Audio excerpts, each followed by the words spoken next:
So hello my dear students. So again we are with here with Polity MCQs and this is part second. Yesterday we did part first.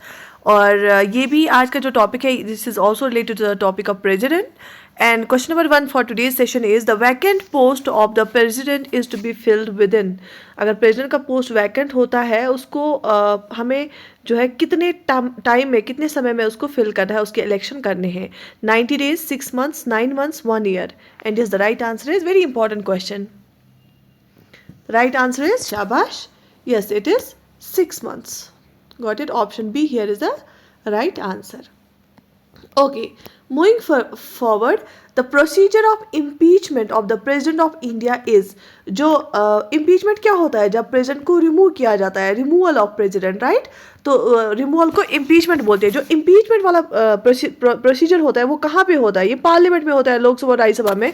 और ये क्या है? क्या ये constitutional procedure है, executive procedure है, judicial है, legislative procedure है? लेजिस्लेटिव होता है जब लेजिस्लेचर लॉ बनाता है. एग्जीक्यूटिव होता है जब कोई सिविल सर्वेंट या मिनिस्टर एक कोई ऑर्डर निकालता है. जुडिशियल होता है जब जुडिशरी कोई ऑर्डर देती है. कॉन्स्टिट्यूशनल क्या होता है? And yes it is option a constitutional, क्योंकि एज अ जज ही उस टाइम पे लेजिस्लेचर काम करता है. उसके जो है चार्जेस देखता है कि वायलेशन ऑफ कॉन्स्टिट्यूशन हुआ, फिर दोनों हाउस में पास होता है, उसके बाद उसको रिमूव किया जाता है. तो एज अ कॉन्स्टिट्यूशनल होता है, क्योंकि वो परफेक्टली जुडिशल बॉडी तो है नहीं पार्लियामेंट, लेकिन ये जो इनका जुडिशरी काम है तो ये वाला काम एज अ जुडिशल काम है पार्लियामेंट का, तो ये it is constitutional procedure impeachment वाला. ठीक है, शाबाश. कल मैंने आपको बताया था, right in the comment section की इम्पीचमेंट के साथ कौन सा आर्टिकल डील करता है. For how long can the vice president act as a president when the president can not perform his duties for reasons of death, resignation, removal और otherwise. अब जब प्रेसिडेंट अवेलेबल नहीं है, प्रेसिडेंट की death हो गई, उसको रिमूव किया गया, उसने रिजाइन किया, तो कौन एक्ट करता है एज प्रेसिडेंट? वाइस प्रेसिडेंट, है ना. तो वाइस प्रेसिडेंट उस टाइम प्रेसिडेंट बनता है. और जब वाइस प्रेसिडेंट एक्ट करता है एज प्रेसिडेंट उस टाइम वो राज्यसभा का चेयरमैन नहीं रहता है. अच्छा, तो कितने टाइम तक वो एक्ट कर सकता है as president? 5 years, 2 years, 1 month, 6 months.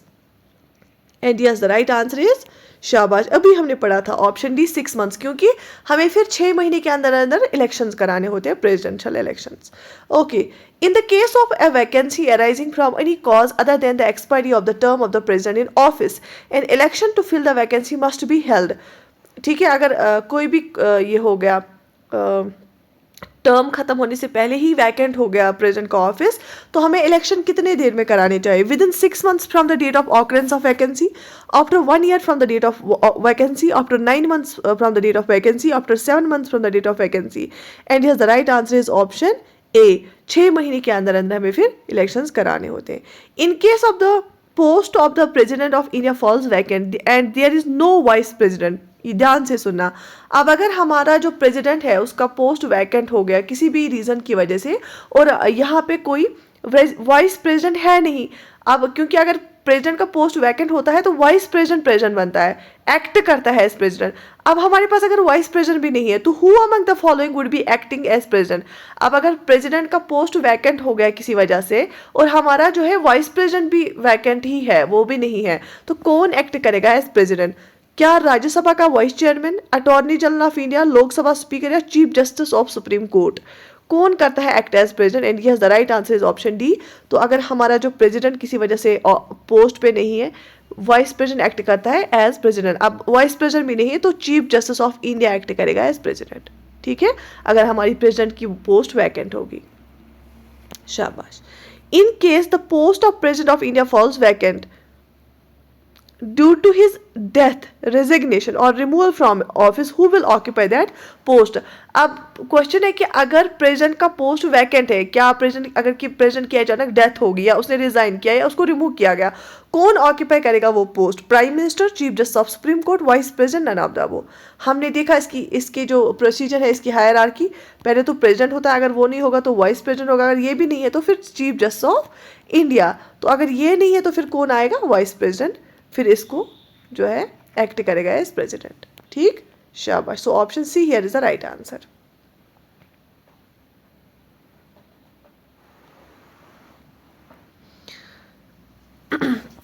तो फिर से क्वेश्चन यही है कि अगर office of president and vice president follows vacant, अगर दोनों का ऑफिस, प्रेसिडेंट का ऑफिस भी वैकेंट है, वाइस प्रेसिडेंट का ऑफिस भी वैकेंट है, तो कौन करेगा एक्ट एज प्रेसिडेंट टेम्परेरली, क्या प्राइम मिनिस्टर करेगा, chief justice of India, chief of armed forces.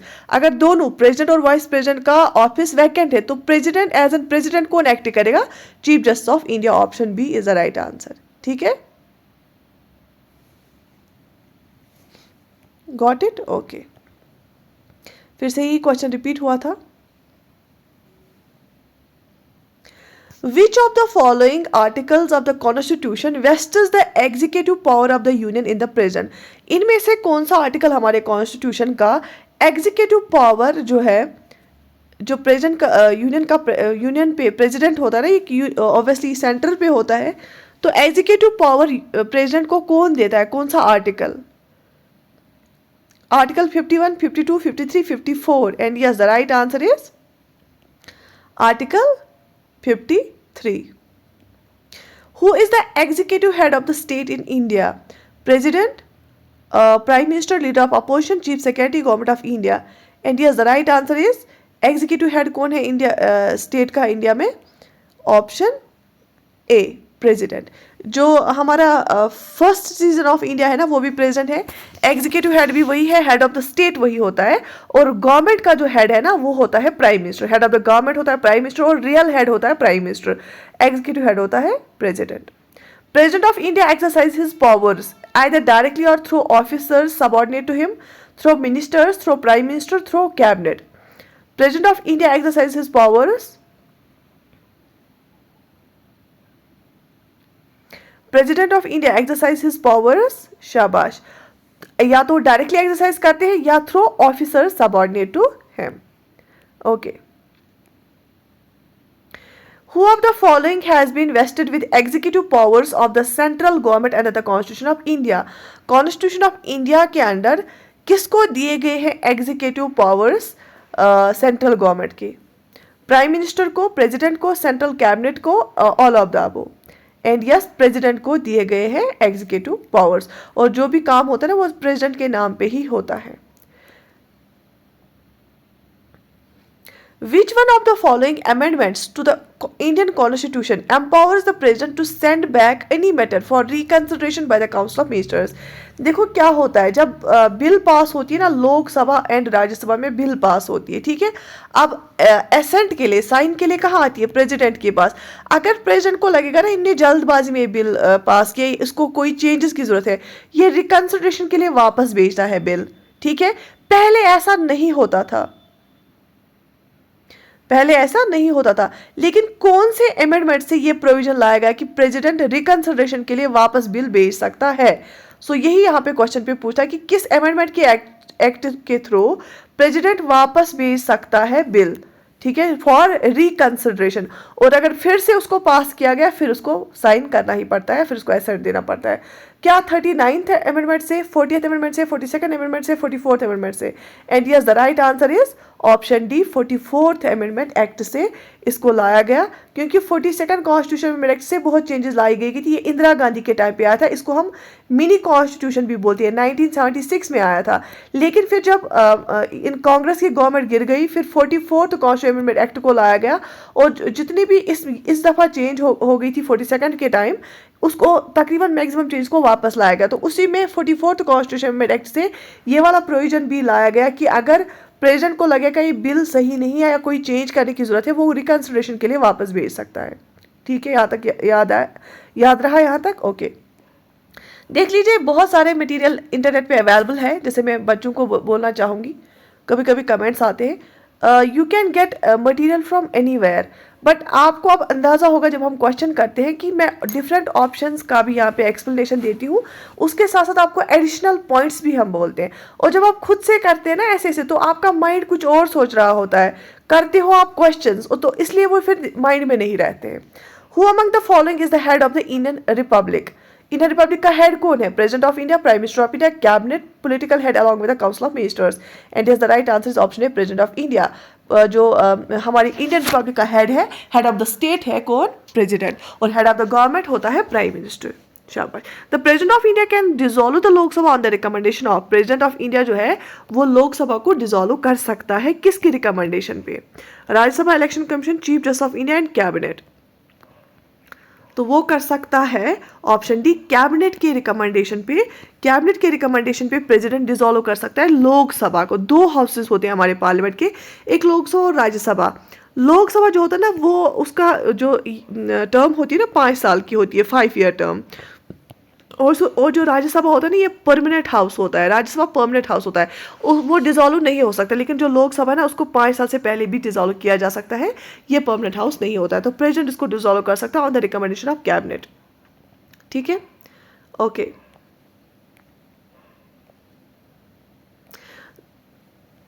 The president can dissolve Lok Sabha on recommendation of the union cabinet. Option C is the right answer here. Which one of the following statements about the president of India is not correct? इनमें से कौन सा correct नहीं है?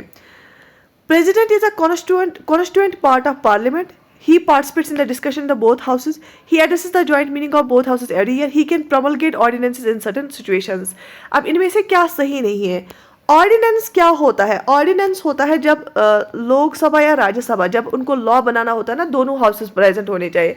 अब अगर ये दोनों हाउसेस रिसेस में है, अगर दोनों हाउसेस अभी सेशन में नहीं है या इनमें से एक हाउस भी सेशन में नहीं है, तो उस टाइम पे प्रेसिडेंट क्या करता है? वो ऑर्डिनेंस इशू करता है। मतलब उस टाइम पे लॉ तो नहीं बन सकता जब दोनों हाउस नहीं है, लॉ तो नहीं बन सकता ना, क्योंकि लॉ बनाने के लिए दोनों हाउसेस होने चाहिए सेशन में। तो उस टाइम पे प्रेसिडेंट क्या करता है? इशू ऑर्डिनेंस इशू करता है, और उसका फोर्स बराबर होता है लॉ के जैसा। ठीक, और फिर जब पार्लियामेंट वापस सेशन में आता है वो उस ऑर्डिनेंस को फिर अप्रूव करता है या फिर उसको रिजेक्ट करता है या बंद करता है, फिर लॉ लाता है। तो इसीलिए ऑर्डिनेंस इशू करता है प्रेसिडेंट, ये बिल्कुल सही है। और joint meeting of both houses जब होती है, ये एड्रेस करता है प्रेसिडेंट उसको। ही पार्टिसिपेट्स इन क्या वो डिस्कशन में पार्टिसिपेट करता है, और क्या एक कॉन्स्टिट्यूएंट पार्ट है पार्लियामेंट का। जो पार्लियामेंट है ना, पार्लियामेंट किन का बना होता है? पार्लियामेंट 3 कंपोनेंट्स का बना होता है। एक तो लोकसभा का बना होता है, राज्यसभा का बना होता है और प्रेसिडेंट। ये 3 कॉन्स्टिट्यूएंट्स जो होते हैं ना, ये 3 पार्ट्स है पार्लियामेंट के, लोकसभा, राज्यसभा और प्रेसिडेंट। क्यों आप बोलो कि प्रेसिडेंट तो बैठता ही नहीं है पार्लियामेंट? क्योंकि लोकसभा जो है ना और राज्यसभा, यहाँ पे बिल्स पास होती है और वो बिल बनती है फिर कानून। लेकिन वो कानून तब बनेगी, वो फिर एक एक्ट, ये जो बिल होती है ना, जब वो पास होगी ना, वो एक्ट कब बनेगी? जब प्रेसिडेंट उसको साइन करेगा। ठीक है, क्योंकि पार्लियामेंट का काम होता है लॉ बनाना। लॉ तब बनेगा लेकिन वो इम्प्लीमेंट तब होगा जब उसको प्रेसिडेंट साइन करेगा। इसीलिए ये पार्लियामेंट जो है ना, इसमें 3 पार्ट्स होते हैं, लोकसभा, राज्यसभा और जो है प्रेसिडेंट। तो यहाँ पे जो ऑप्शन बी है ना वो सही नहीं है, क्योंकि जो प्रेसिडेंट होता है वो डिस्कशन में पार्टिसिपेट नहीं करता है दोनों से। आपने कभी नहीं देखा होगा प्रेसिडेंट वहाँ पे नहीं बैठता है, वो डिस्कशन नहीं करता है। हाँ, वो एड्रेस करता है पार्लियामेंट की मीटिंग को, वो प्रमलगेट करता है ऑर्डिनेंसेस को, और वो पार्ट है पार्लियामेंट का। कौन? प्रेसिडेंट। क्योंकि जो पार्लियामेंट का काम होता है लॉ मेकिंग का काम, लेजिस्लेचर है वो, इसलिए। क्योंकि जब लोकसभा और राज्यसभा बिल्स पास करती है ना, वो तब एक्ट बनेगा जब प्रेसिडेंट साइन करेगा। The joint sitting of Lok Sabha and Rajya Sabha under Article 108 is summoned by joint sitting होता है जैसे फॉर एग्जांपल कोई बिल आई, कोई बिल लोकसभा में है, अब यहाँ से निकल के उसको फिर राज्यसभा में जाना है। अब अगर ये बिल क्या हुई, पेंडिंग रही बहुत टाइम तक, और उसका मतलब है डेडलॉक आ गया, ये कोई डिसीजन नहीं ले पा रहे, डेडलॉक आ गया बिल में, तो फिर प्रेसिडेंट क्या करता है? जॉइंट सिटिंग बुलाता है, दोनों हाउसेस की एक ही जगह बैठते हैं और उस जॉइंट सिटिंग में वो बिल पास कराई जाती है, उसको हम जॉइंट सिटिंग बोलते हैं। तो उस जॉइंट सिटिंग को कौन समन करता है? उसको भी समन कौन करता है? प्रेसिडेंट समन करता है, उनको बोलता है कि आप जॉइंट सिटिंग करो और इस बिल जो है उसको पास करो। तो option D here is the right answer. Who among the following presidents exercise a power which is pocket veto in constitutional terminology? इनमें से किस प्रेसिडेंट ने पॉकेट विटो का इस्तेमाल किया? पॉकेट विटो होता है, देखो प्रेसिडेंट को विटो पावर होता है। विटो पावर का मतलब है वो अगर चाहेगा ना वो साइन करेगा बिल पे, उसको होता है एसेंट देना। तो बिल क्या बनेगी? एक एक्ट बनेगा, लॉ बनेगा। अगर उसकी मर्जी है कि वो उसको रिकंसिडरेशन के लिए भी भेज सकता है, ठीक है, या इसकी मर्जी है ये रिजेक्ट करेगा, बोलेगा ये नहीं देगा, ठीक है, विद होल्ड करेगा। लेकिन अगर उसने ऐसे ही बिल को पेंडिंग रखा, उसको हम बोलते हैं ना कि जैसे उसने अपने जेब में रखी बिल और भूल गया, उसको हम पॉकेट विटो बोलते हैं। तो बहुत कम ही यूज करते हैं प्रेसिडेंट ऐसे विटोज। तो पॉकेट विटोज इनमें से किस प्रेसिडेंट ने यूज किया? Doctor Rajendra Prasad, VV Giri, Gyani Zail Singh, doctor APJ Abdul Kalam. And yes the right answer is option C. So जो ज्ञानी जेल सिंह थे, उन्होंने जो इंडियन पोस्ट ऑफिस बिल थी ना, उस पे पॉकेट विटो का इस्तेमाल किया था। और ज्ञानी जेल सिंह जो है वो थे प्रेसिडेंट ऑफ इंडिया 1982 से लेके 1987 तक, ठीक है। Indian post office bill pay इन्होंने क्या किया था? पॉकेट विटो इस्तेमाल किया था। The only instance when the president of India exercises his power of veto is related to, किस बिल के रिलेटेड ये विटो का पावर इस्तेमाल किया गया था? Obviously option C, the Indian post office amendment bill, जैसे कि मैंने आपको बोला। ठीक है। Who among the following has the power to withhold assent to a bill after it has been passed by to houses of parliament? अगर bill को पास किया दोनों हाउसेज, पार्लियामेंट के दोनों हाउसेज ने, ये किसके पास पावर है कि वो फिर उसका जो साइन करना होता है ना, एसेंट देना होता है, वो विदहोल्ड करेगा? नहीं देगा। ऑब्वियसली प्रेसिडेंट को ही एसेंट देना होता है। Option A is the right answer. Under which article of the Indian Constitution the President of India enjoys the power to withhold his assent to any bill passed by both the houses of the Parliament? किस article के अंदर president ये power enjoy करता है कि वो withhold करेगा accent, वो नहीं देगा assent? Article 63, 108, 109 and 111। So the right answer is option D. Under which article of the Indian Constitution did the President give his assent to the ordinance on electoral reforms when it was sent back to him by the Union Cabinet without making any changes? Basically, किस Indian constitution के under president ने अपना accent दिया? Electoral reforms पे एक ordinance थी, जब president ने उसको यूनियन कैबिनेट के पास वापस भेजा था तो विदाउट मेकिंग एनी चेंजेस, उन्होंने कैबिनेट ने कोई चेंज उसमें नहीं लाई और उसको फिर क्या करना पड़ा? उसको जो है ये करना पड़ा, उसको एसेंट देना ही पड़ा। फिर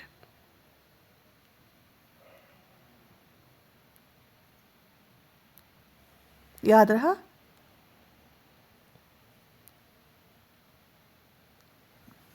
शाबाश। और बेसिकली सबसे पहले आपको ये भी पता होना चाहिए, जो ऑर्डिनेंस मैंने आपको बोला, ऑर्डिनेंस का बेसिकली जब हमारे पास पार्लियामेंट के जो हाउसेस होते हैं वो सेशन में नहीं होते हैं, तो प्रेसिडेंट नेशनल लेवल पे और गवर्नर्स स्टेट लेवल पे ऑर्डिनेंस इशू करते हैं। और ऑर्डिनेंस मेकिंग पावर जो है वो आर्टिकल 1, 2, 3 देता है प्रेसिडेंट को। ठीक है, प्रेसिडेंट को जो है ऑर्डिनेंस मेकिंग पावर कौन सा आर्टिकल देता है? अंडर आर्टिकल 1, 2, 3 आता है वो। ठीक है, यहाँ तक क्लियर है आपको? Okay. On which matter it is not essential to take advice from the Council of Ministers for the President? President को बेसिकली वो काउंसिल ऑफ मिनिस्टर से एड एंड एडवाइस लेते हैं, जैसे कि उनको हेड करता है prime minister.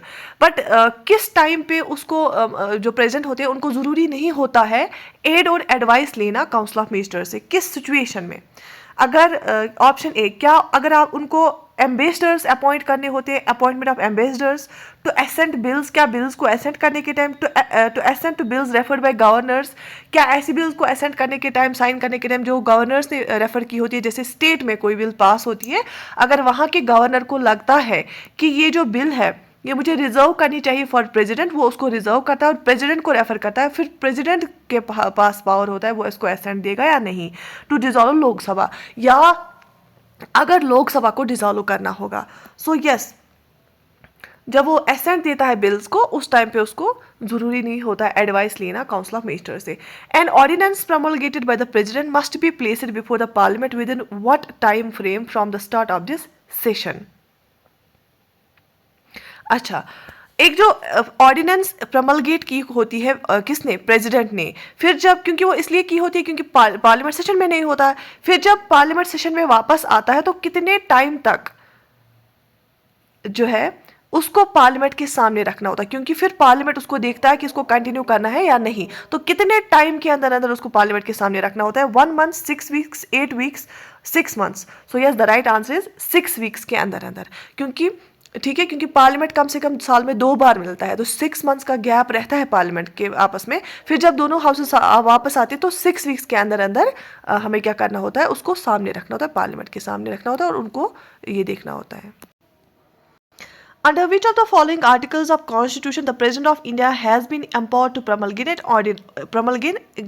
an ordinance? And जैसे कि मैंने आपको बोला, it is under Article 1, 2, 3, under Article 1, 2, 3। शाबाश। ठीक है, आर्टिकल 356 डील करता है प्रेसिडेंट्स रूल के साथ।